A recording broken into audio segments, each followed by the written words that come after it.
Welcome to the Property Maintenance Show. We're brought to you by Octagon Work Services, and we're here to discuss our main mission, which is the property management industry, discussing vendor relations, discussing homeowner and tenant situations, and of course, controversial topics, and also stuff that no one else wants to talk about. So, hope you enjoy the show, and let's get started. Hello everyone and welcome to the Property Maintenance Show. I'm here with my co-host Albert Taylor and myself Paul Quayle. Today our guest for the show has a full service short-term rental management called Lord of the Inns. Abhijit and Veera have a deep understanding of the real estate investment world, and we are going to be discussing some topics linked to short-term rental management and the property management industry in general. Thank you so much for joining us. How are you today? Doing good. Good. Thanks so much, Paul. Welcome. And thanks for inviting us. It's actually a great opportunity to be here talking about what we do. Thanks a lot. Of course, it's certainly a pleasure to have you. I want to kind of jump right in and kind of start from the beginning. So how did Lord of the Inns get started? How did your business get started, and what's kind of your story there? Okay, sure. Yeah, it's kind of a long story, I think. But I would just probably make it very brief. So by background, so I have a bachelor's degree in computer science and a master's degree in computer science, and I've been actually in software industry for about 15 years now. And I have a background in biotechnology, and I have a degree in microbiology as well as forensic science. So I have double masters. Yeah, so she actually double masters, but then she actually gained a third master's when I lost my bachelor's. So Yes. Yeah. So, but by the way, I should tell people that she has a master's in forensic science. So basically, if something happens to me, like she'll find out. Yeah, and She can definitely investigate. if something happens to him, nobody can find out. Yes, the opposite, right? But it's like sleeping with the enemy, I guess. I don't know. Yeah. But yeah. So from there, what we did is we've been like in the corporate world for almost more than a decade now, and then we kind of sought out we always felt that something was missing, right? Because in corporate world, we actually trade your time for dollars. So if you have, if you spend time, then you make money. If you don't spend time, you don't make money, right? So that's why we were always on the lookout of businesses, and then we even started some other business, like if you heard of Amway business. So we did that, one of the network marketing companies. So we did that and grew significant level. We had about 200 people in the team, and we grew like 23%. The highest was 25. But then it was more like a revolving door business. So we tried that for some time, and then my wife was like, let's actually get into some more tangible business as well with like tangible assets there. So then we started looking into real estate investment, and we live in California, right? So here we first started looking at, but then my wife started doing a lot of research there, and what she found out was that with California, the kind of leverage which you get based on the amount of money you invest is much less compared to the leverage which you can get from out of state. Plus, California is more not kind of a landlord friendly state So we started looking into Midwest, and then we'll talk about. So I started researching a lot of markets all over the US where we can get basically the cash flow as well as appreciation. And that's how we started investing in Indianapolis. When we analyzed a lot of numbers, the numbers made sense. Like we also got monthly revenue, like cash flow revenue, as well as appreciation. That at that point of time when we started in 2019, the year after year appreciation was 7%. So that attracted us, and definitely the cash flow was good. So I think our first investment was in Huntsville, Alabama. So since we are pretty new, we did not really know how to have this burr and all of these terms were kind of new. So our first property was was turnkey property. Yeah. And after that, we started looking into burr investing. Buy, rehab, rent, refinance, and then repeat. So we started actually acquiring more and more properties. So currently we actually own about 16 rentals.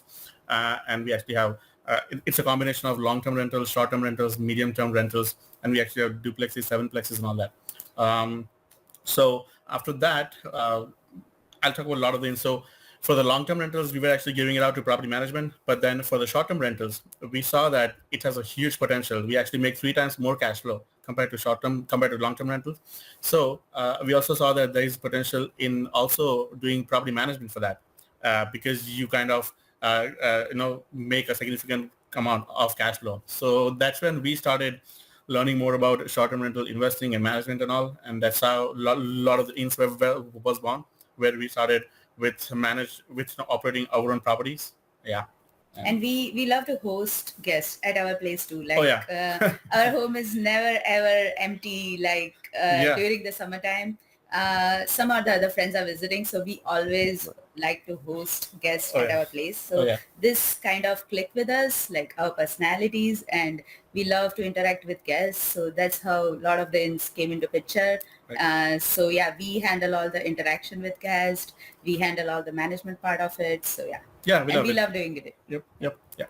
Okay. Awesome. Yes. So it sounds like Indianapolis is your favorite area? Yes. Yeah. So in Indiana, we currently invest in Indianapolis and Terre Haute markets. Mm-hmm. Yeah. Okay. And California is your least favorite, right? Because California is actually our most favorite to live here. I mean, we love it here because I mean, I've been in San Diego since 2007, and I mean, once you're in San Diego, I bet you would not really want to go anywhere else in the world. So currently we actually we owned a home, and then we sold, and then basically got another one, and now we're also actively doing property management over here as well in San Diego too. So in San Diego, LA areas, like mostly in Southern California area. Yeah. For short-term rentals. Yeah. Okay. Yeah, just short-term rentals, right? No, long-term? Right, just short-term rentals. Mm-hmm. No.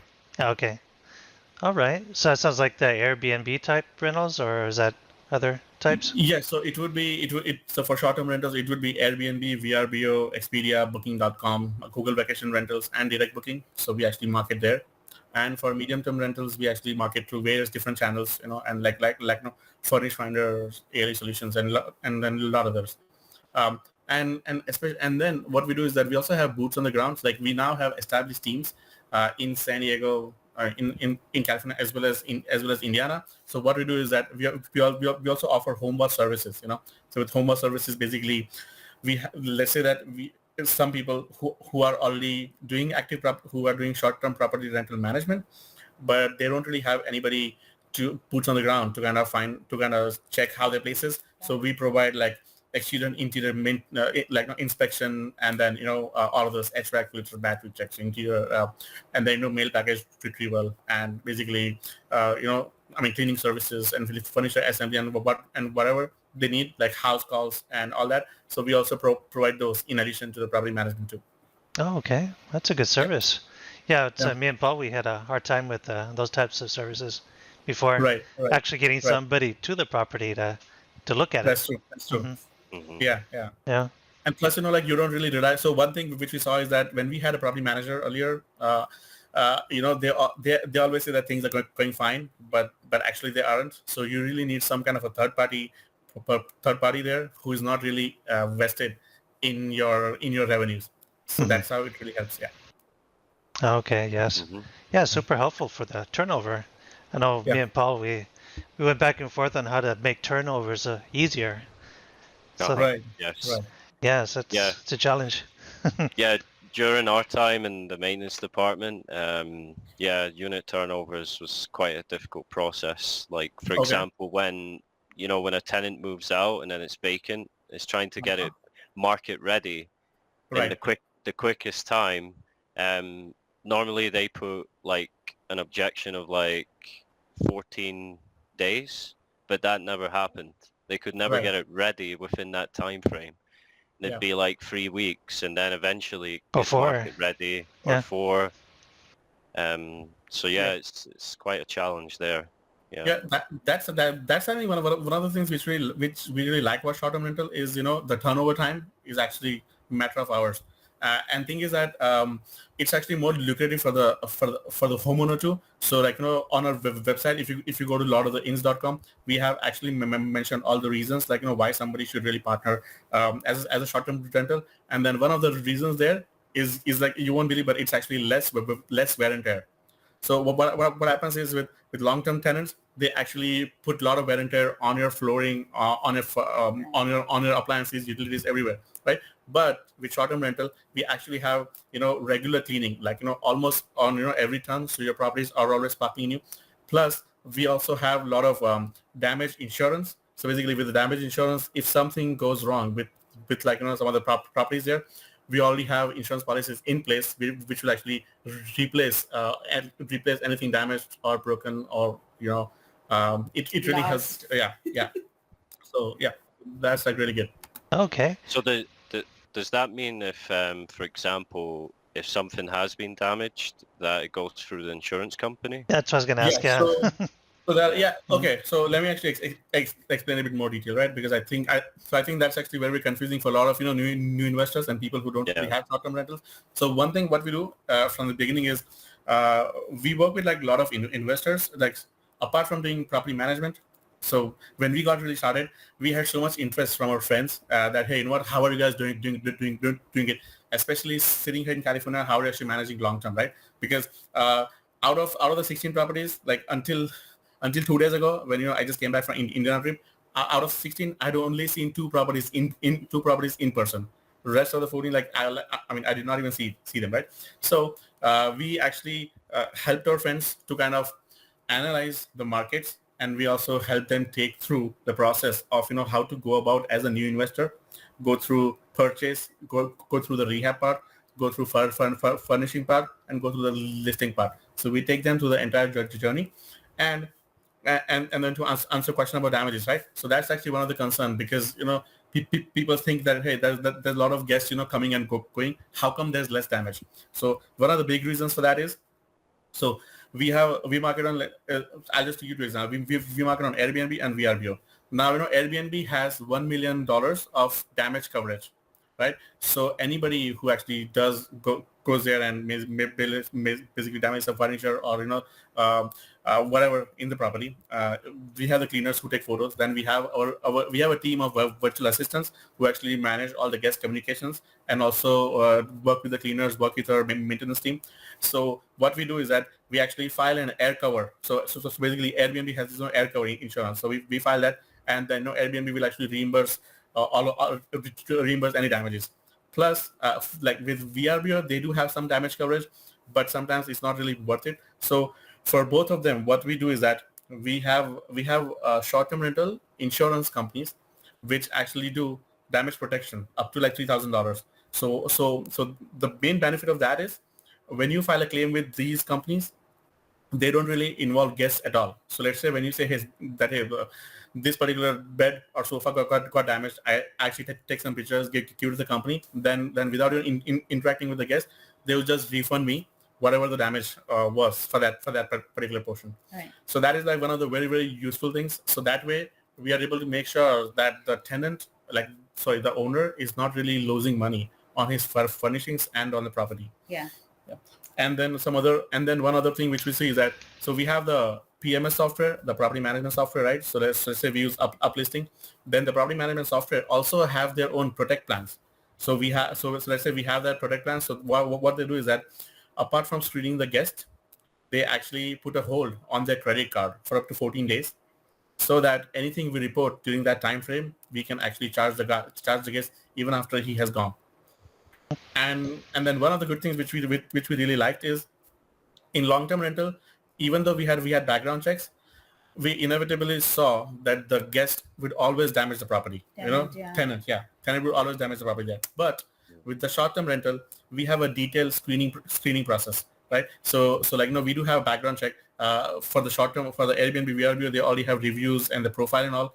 For the mid-term rental, we have a detailed screening through Furnish Finder. So that way we would actually screen the guests, and then if they don't have any reviews, or if they have negative reviews, then we don't really rent them out. So that's how we actually front end a lot of things, and then back end as well. Yeah. So we protect our properties as well as our host whom we do property management for. Yeah. Okay. Interesting. Yeah. Well, our dealings with insurance, we found them to be very, very slow. Oh yeah. Yeah.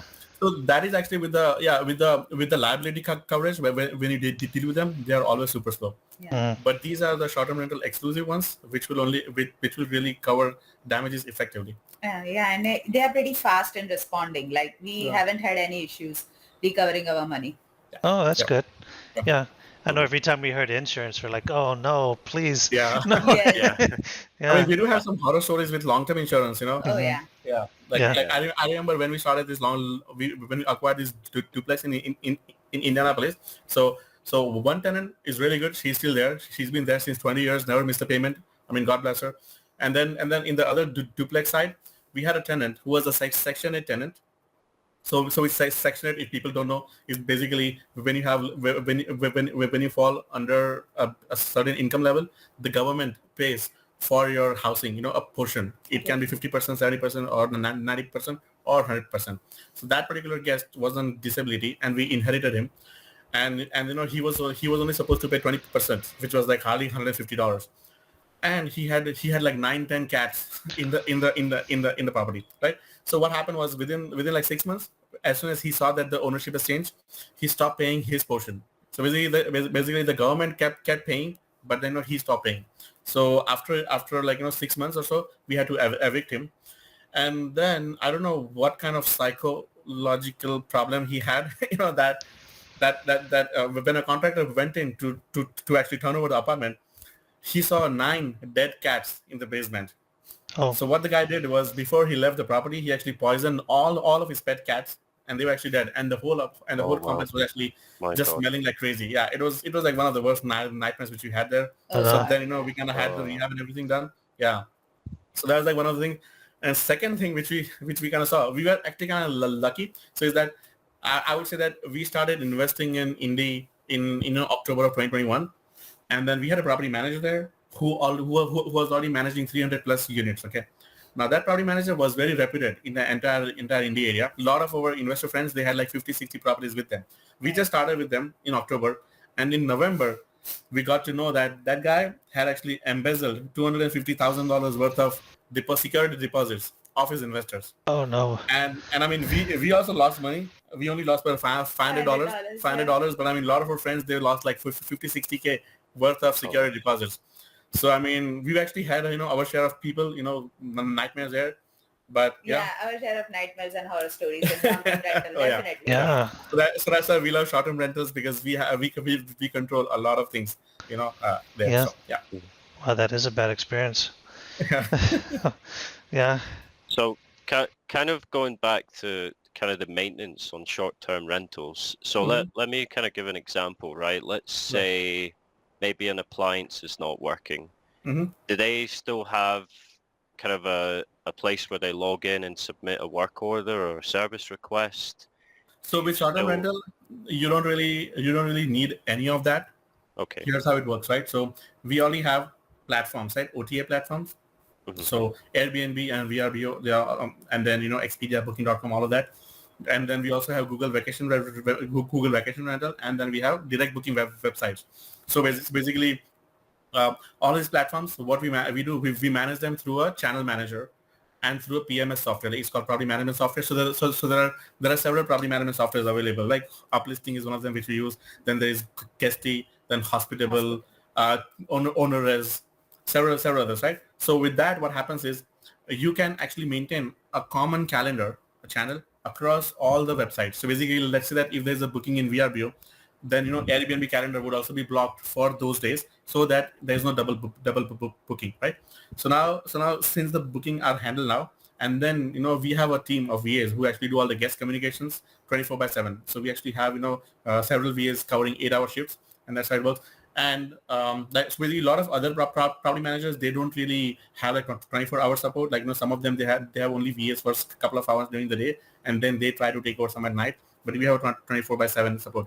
Now, when you said about the damages, right? So let's say a guest has a problem with the fridge, or let's say internet is not working, right? What they would do is that with the book from Airbnb, they would just actually give a message in their booking that, hey, this is not working. And then within like a minute or two, our VA would actually check out that message and respond to the guest right in that platform. So basically the turnaround time is really less. Nobody has to file any tickets. We just respond to that, and then let's say if something requires a plumber or electrician or an HVAC technician, our VAs would actually contact them directly, and then book an appointment to fix it. Uh, and then other good thing is that since these are short-term rental guests, right? So all of the entry and exit is all automated. So basically, there are no keys involved at all, any place.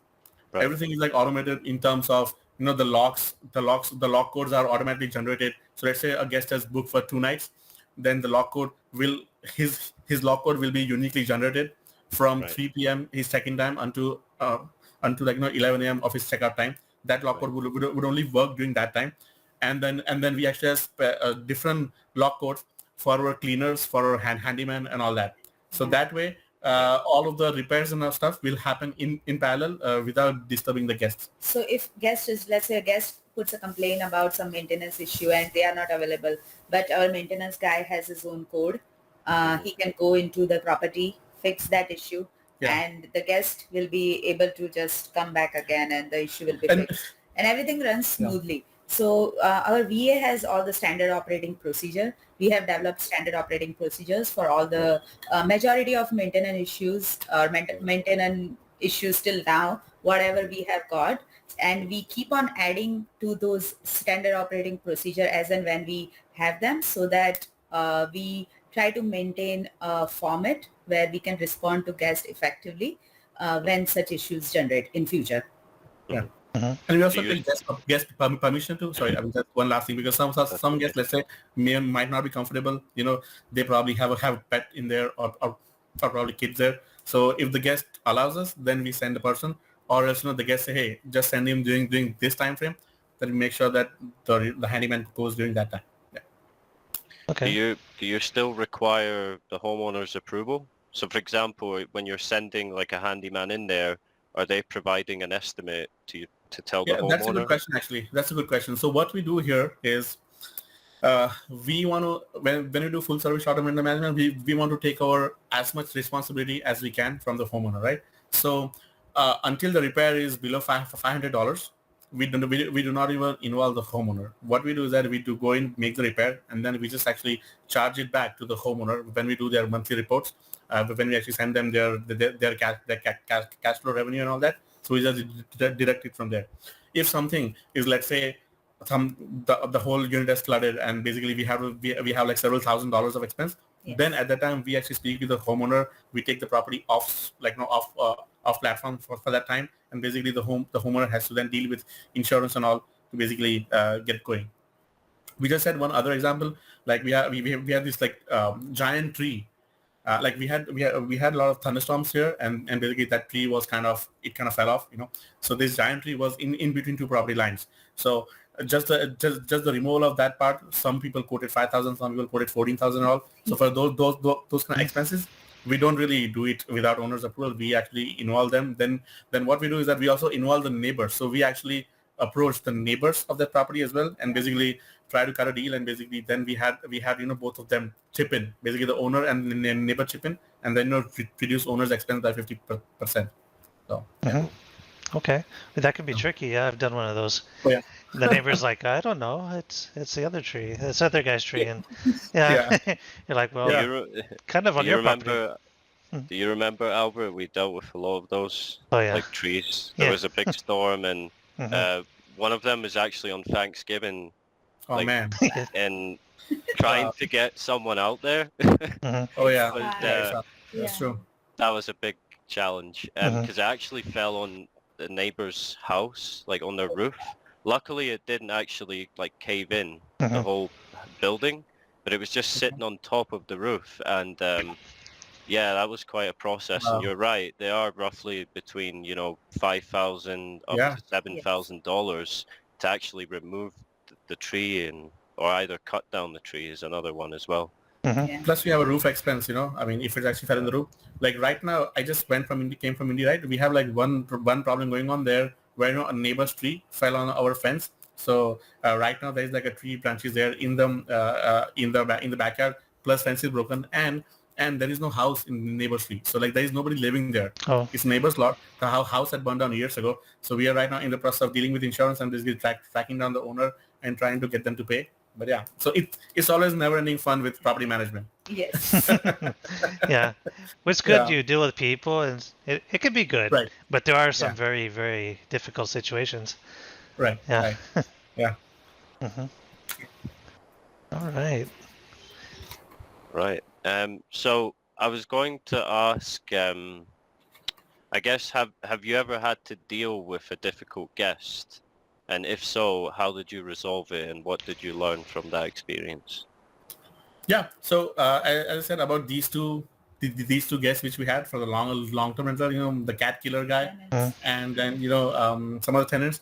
But we just dealt with one guy where he stayed there for so we had this MTR guest, and then background check cleared, everything was fine, and then he at the last month. So we also had a walkthrough person going there every single month to check out whether the place is good.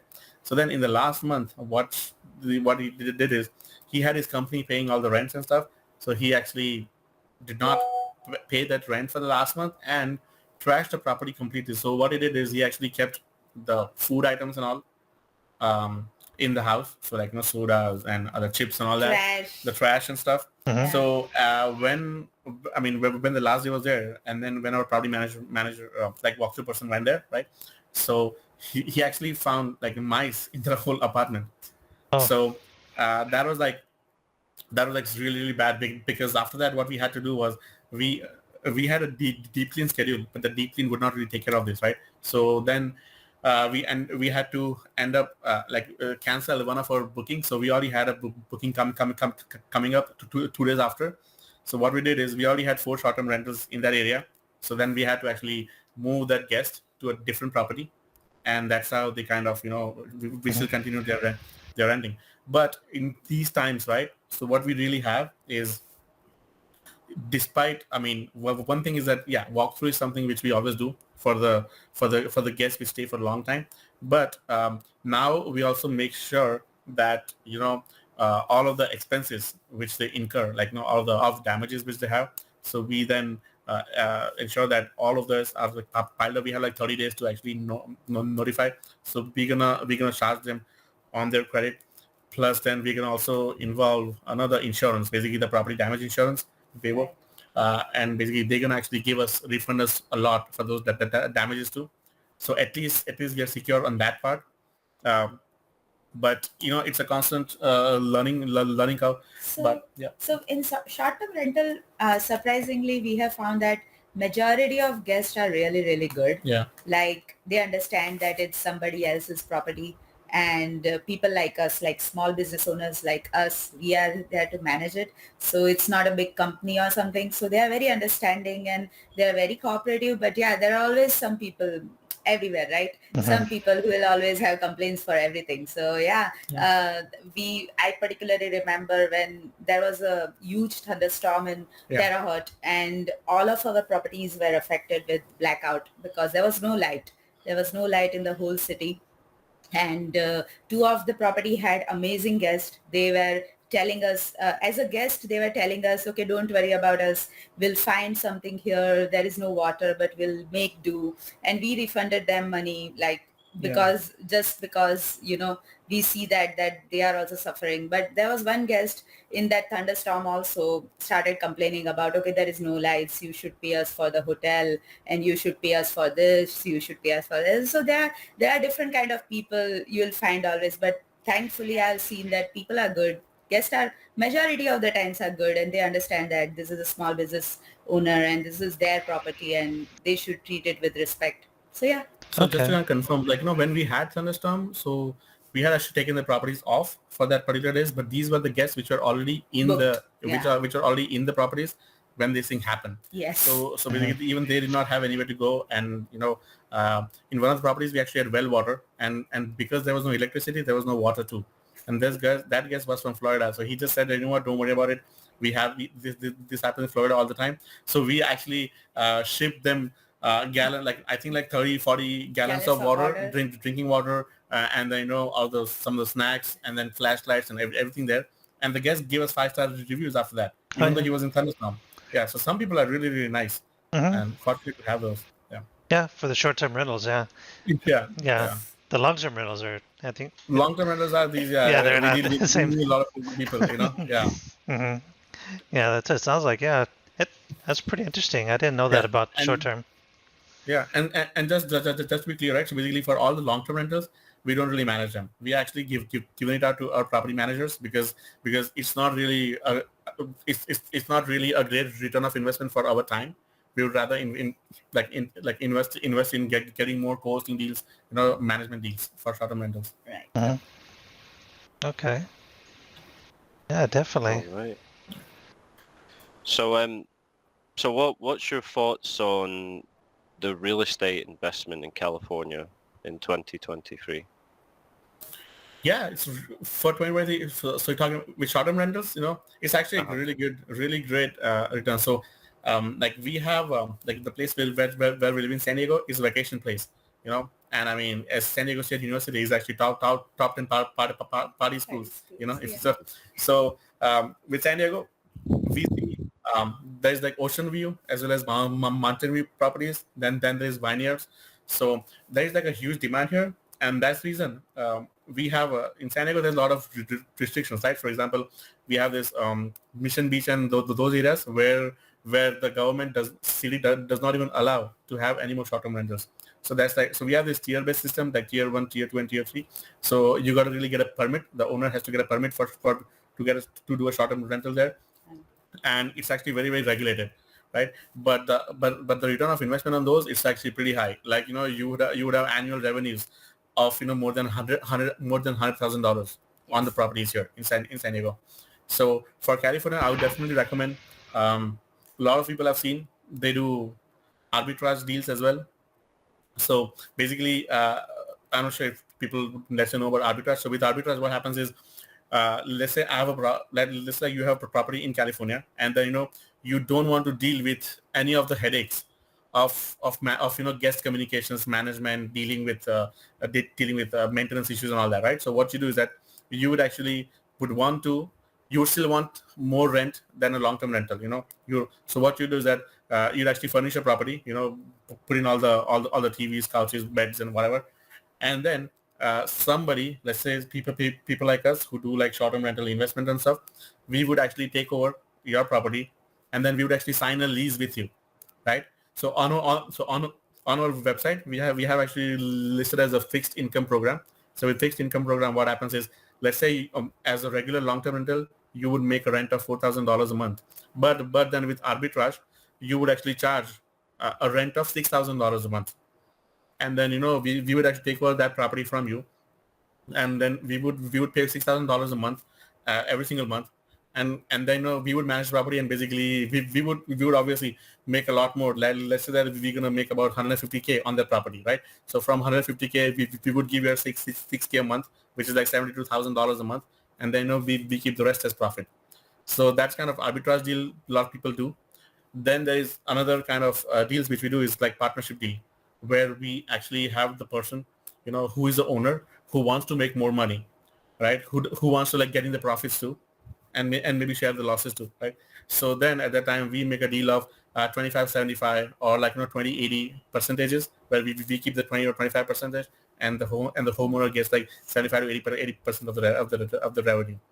And California is actually a great place right now. There's a lot of tourist destinations and people coming over, and what we've seen is even the houses without mountain views or without ocean views, they are actually doing really great too, and then like we work with property managers, basically do a walkthrough of the property, and then suggest them the kind of furnishings they would need.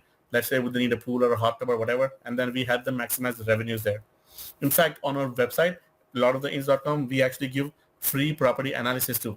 So what we've been doing, and it's been working great, is because a lot of folks, they have properties, but they don't know how good will they do on Airbnb, VRBO. So we do them free property analysis, and we cannot tell them exactly how much revenue they can make. Yeah. So we, in our property analysis, we give them all three numbers, like how much they will rent it for long-term rental, how much they will rent it for short-term rental, and how much they will rent it for medium-term rental, and they can see the numbers and they can decide whatever option they want to go for with their property. Yeah. Mhm.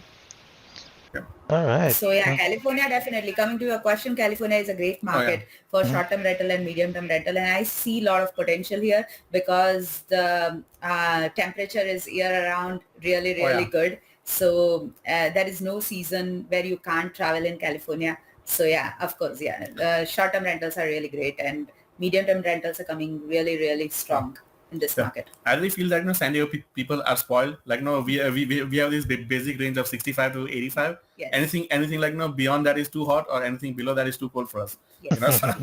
Yes, we know. Yeah. Yeah. If the heater goes out, it's a emergency. The world is ending. Oh man. Oh, we know. Yeah. Or the AC too. Yeah. It's same thing in Indiana.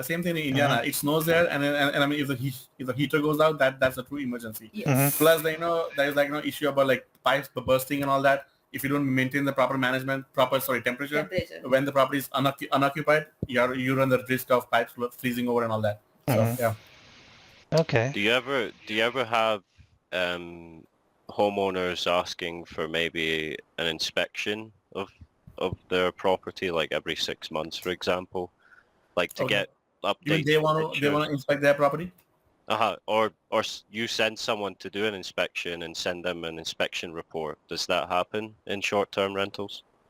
Yeah. So what happens is we have regular cleanings, right? So we have the cleaners who actually take photos after every clean. They'll take detailed photos of that. Hey, this is clean, and so those are the photos which they get mostly. So they would actually see, hey, there was a booking, and now now this property is clean. And on top of that, let's say if they still want detailed information, so then as I said, we have this home watch service. So in the home watch service, we already have boots on the ground there. So we would actually send somebody and who will do a detailed inspection of everything, right from the exterior to interior, and I mean it's definitely way more very well maintained because there are active guests, so they don't really like if the property is in a bad condition. So yeah, so far we haven't really, to answer your question, so far nobody has asked us to do a home inspection like that. So because we already have a system in place where there are multiple people going in and out of property, and there are multiple reports generated like weekly basis. So there are property owners which get more than detailed information of what they need and what they don't need in the property on weekly basis or bi-weekly basis. And sometimes the owners come and tell us, okay, we don't need so much information, just just give us whatever you need, and that's it. This is like an information overload because we have so many multiple people going through in and out of property, and the last line of defense where the complaint come is from guest. And that's like our last thing. If we try to avoid those situations where guests complain of any maintenance issue or anything like that, but it's a house, it appliances, something goes wrong somewhere, and that is the last thing where the guest itself will complain us that, okay, this appliance is not working, and we'll check back with our cleaners whether it was working when they were cleaning. We'll check back with our walkthrough person whether it was working when they went and saw that.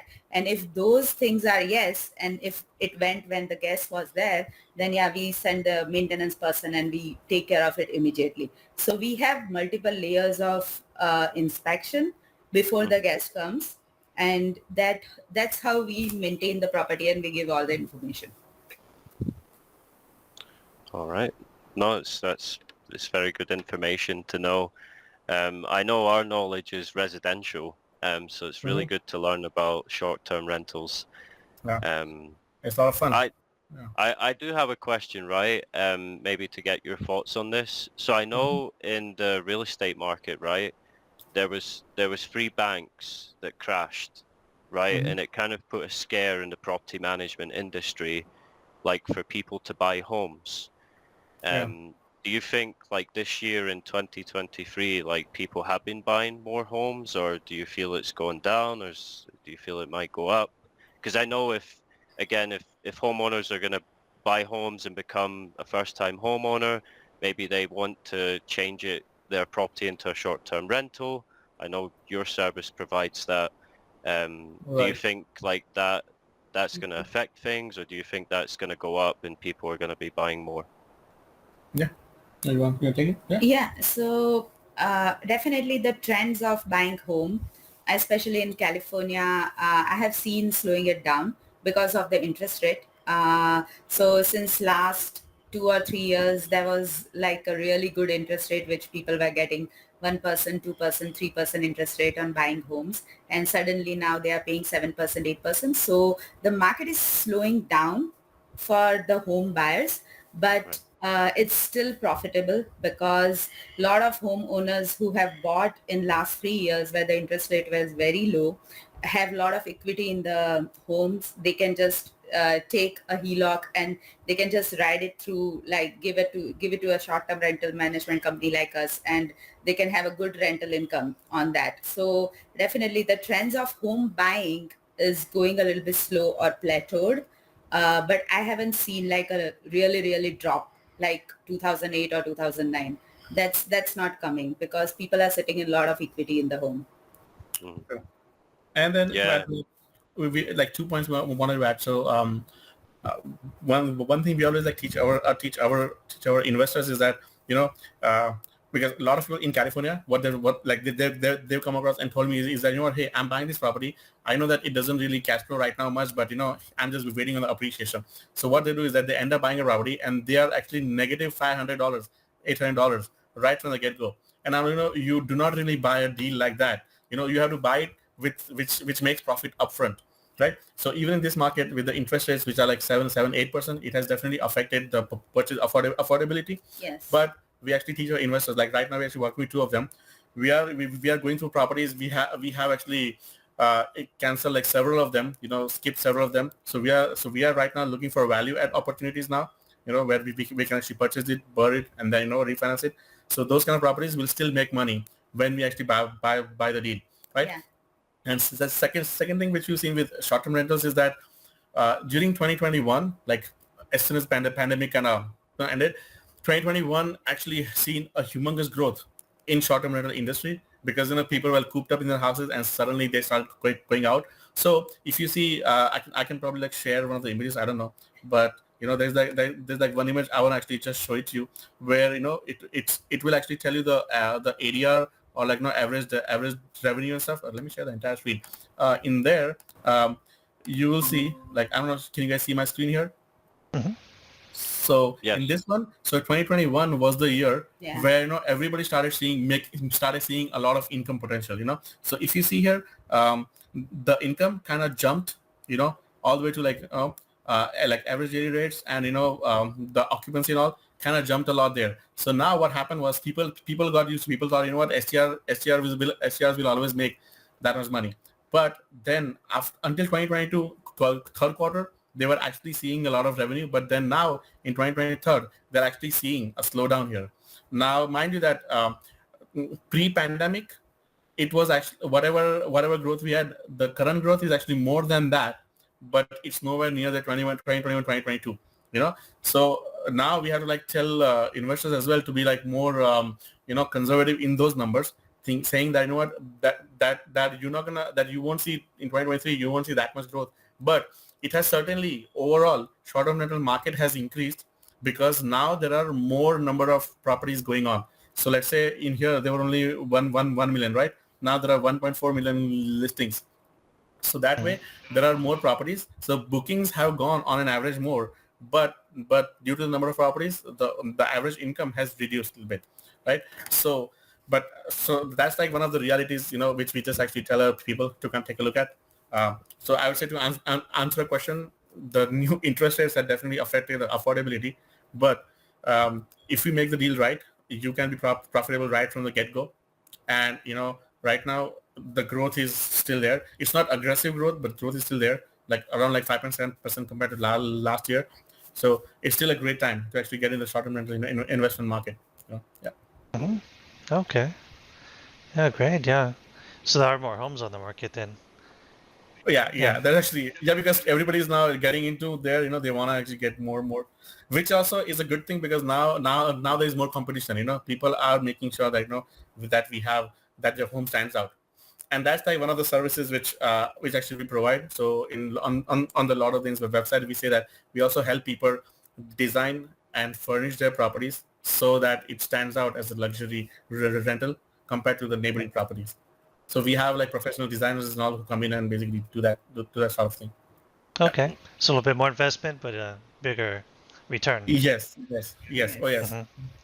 Oh wow, yeah. Yeah, you can definitely see from those numbers that it's looking good, profitability wise, especially for short-term rentals. I do have a question, right? Maybe you can give me your thoughts here or your opinion. If you could change one process of the short-term rental management, like operational wise, what would it be? Like if you can think of anything. Yeah. So one thing which we really what we have seen is that we market on multiple different websites. So we have market on different platforms as well as our direct booking site too.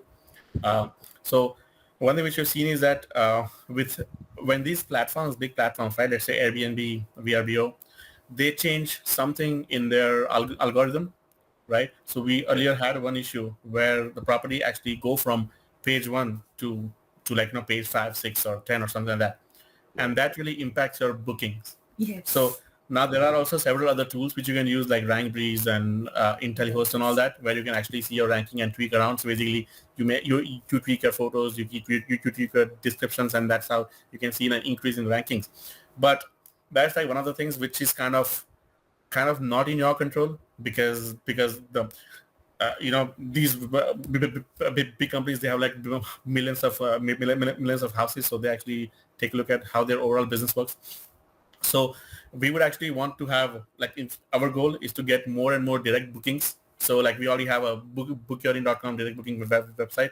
So we are right now in the process of even for our host, we actually have social media marketing there, basically Facebook page, Insta page, and we have like our VAs do several promotions and all. So that way we are trying to increase more and more direct booking so that we can have more control.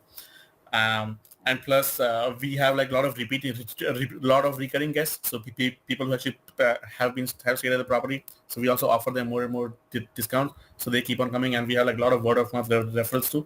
So in terms of process, we would really want more control on the visibility side of things for our properties. Other things I think we can't control. So for example, there was this Dallas, right? That Dallas had short-term rental ban there. So I don't know, now they can't really market and short-term rental, but there are a lot of things you can do to pivot. You can get into maybe mid-term rental and rental and all that. So it's not really end of the world, but yeah, we can, if you have more control, that would be great. All right. Thank you very much for that. That was super interesting. A lot of things we didn't know as well, and yeah, we're very grateful to know a lot of that. So all of your information will be on the video for anybody looking for property management company for short-term, medium-term, or long-term rental. All the information will be here on the podcast. Yeah, and we'd like to thank Abhijit and Veera for their time. Greatly appreciate it. Thanks so much, Albert. Yeah, it's been a pleasure, and we hope to definitely have you on the show again. I'm sure there's other topics to discuss, in the property management industry in general, right? There's so much to talk about. A lot. Sure. But no, again, we'd like to say thank you to you both, and to our listeners and viewers, thank you for watching our episode today, and until next time, thank you. Till next time. Thanks so much, guys. Thanks a lot for your time. Yeah, it was great fun. All right, guys. It was fun talking to you guys. Thank you.